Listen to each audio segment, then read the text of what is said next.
com o único que pode transformar as nossas vidas. O fato é, queridos, que desde quando nós nascemos, antes mesmo de nós nascermos, nós já somos cercados de uma grande multidão. E a Bíblia fala isso, né? A Bíblia fala que nós somos cercados por uma grande multidão de testemunhas, né? Olhando para nós. Somos vistos. Quando a gente, principalmente as mulheres, né, ficam sabendo que está grávida, na família já começa, né? O pessoal já vem, já vai dar os parabéns, já coloca a mão na barriga, né? Ainda não tem nada assim de volume, né? Mas a família já está lá, né? Principalmente os pais ali e tal, as mães. Já começa a estar cercando, aí o bebê vai crescendo, aquela alegria. Quando nasce, já recebe visitas no hospital. Não é assim que funciona? É ou não é? É assim que funciona. A gente já está cercado desde o nosso nascimento, antes mesmo do nosso nascimento, cercado por pessoas, esperando de nós uma boa notícia, esperando de nós uma boa atitude, esperando de nós ver o nosso compromisso, o que nós podemos levar como uma mensagem, o que nós podemos transmitir para alguém. Então, eu quero que através da minha vida, alguém possa te enxergar a Deus. No último culto de missões, eu pude falar um pouquinho, né, sobre a cultura do povo judeu e como eles falavam, né, desde a gravidez, e a mãe ia falando, né, o Senhor é o único Deus. Porque é essa esperança de que, olha, todos os povos possam entender que só tem um Deus, que só existe um Deus, que só existe um Senhor, que só tem um Salvador, e não tem para onde a gente correr. Isso é uma lei de Deus. E se é uma lei de Deus, ela já está sendo cumprida e vai ser cumprida até o final, né? A Bíblia fala que pode passar todas as coisas, mas a palavra do Senhor permanece para sempre. Então isso não muda.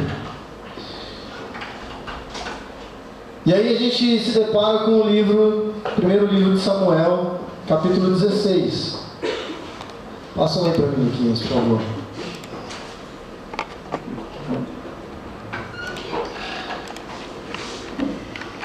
E aí, a partir do versículo 3, Deus está falando com Samuel assim, olha: convide Jessé para o sacrifício, e eu lhe mostrarei o que fazer. Você irá ungir para mim aquele que eu indicar. Samuel fez o que o Senhor disse. Quando chegou a Belém, as autoridades da cidade foram encontrar-se com ele, tremendo de medo, e perguntaram: vens em paz? Respondeu Samuel: sim, venho em paz. Vim sacrificar ao Senhor. Consagrem-se e venham ao sacrifício comigo.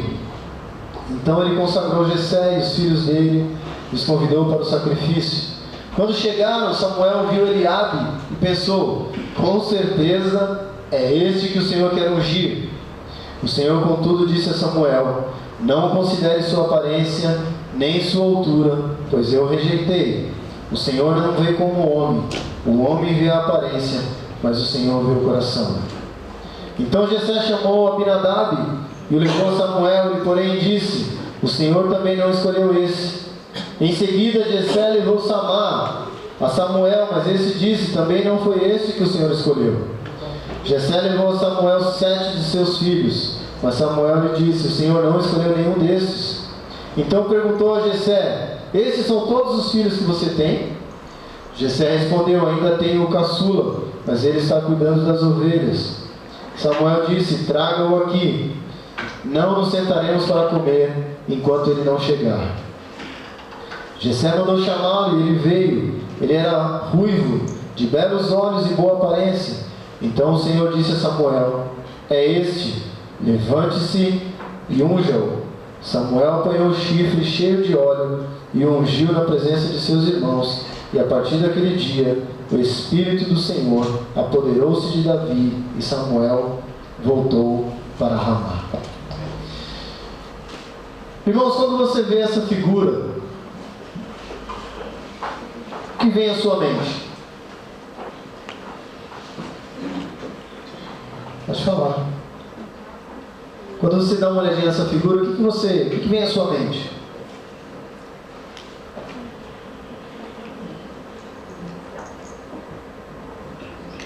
Os irmãos de Davi não estavam acreditando que seria ele. Os irmãos de Davi não acreditavam. Pela aparência, pequenininho, baixinho, talvez. Pela fragilidade de Davi. Quem mais, irmãos?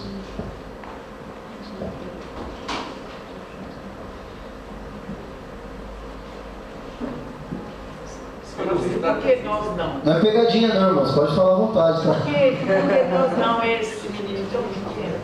Por que nós e não ele, né? É verdade. Mais alguém? Poder de Deus. Você vê o poder de Deus? Boa. A imagem me lembra a unção. A unção de Deus ali sobre Davi.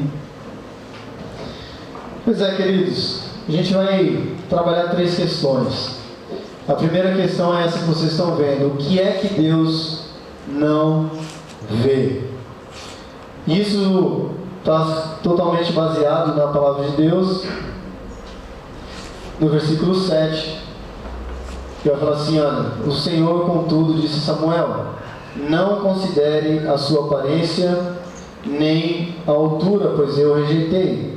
O Senhor não vê como o homem.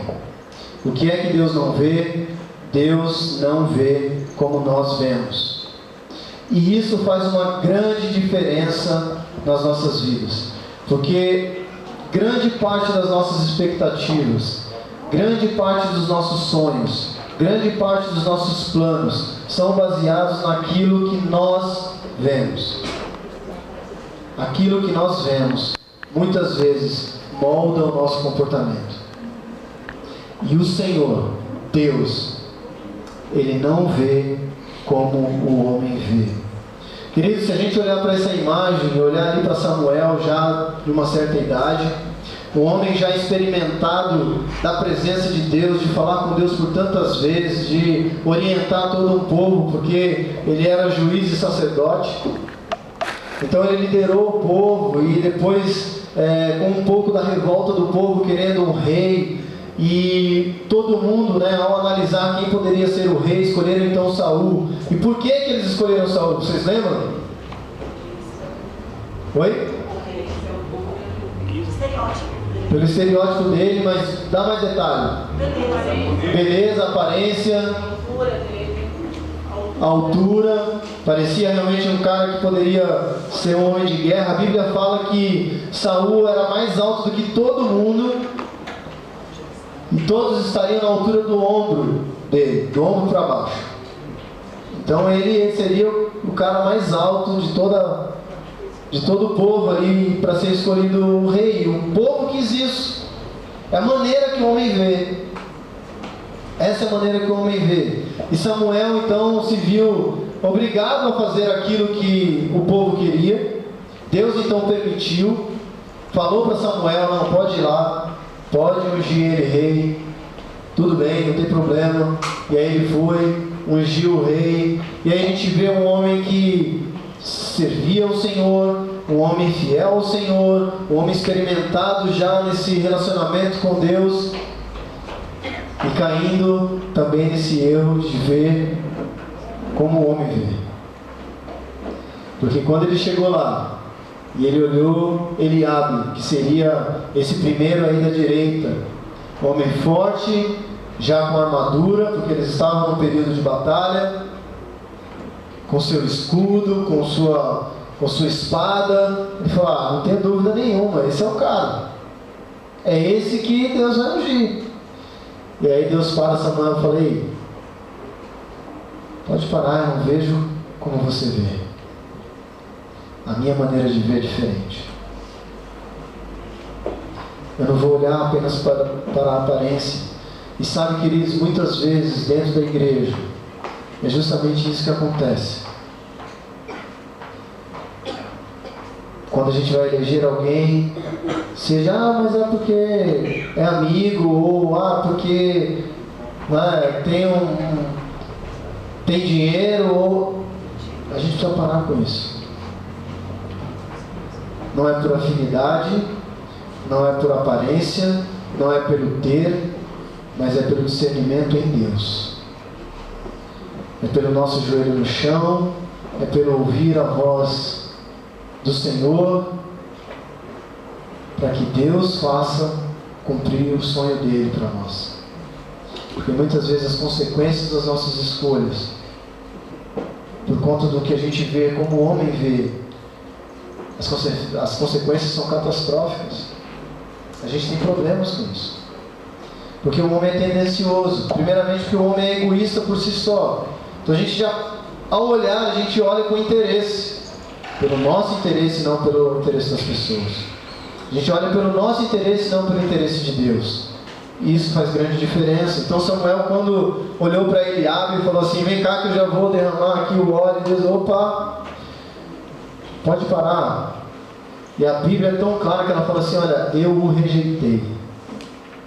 Não é esse estereótipo, não é esse modelo que eu quero.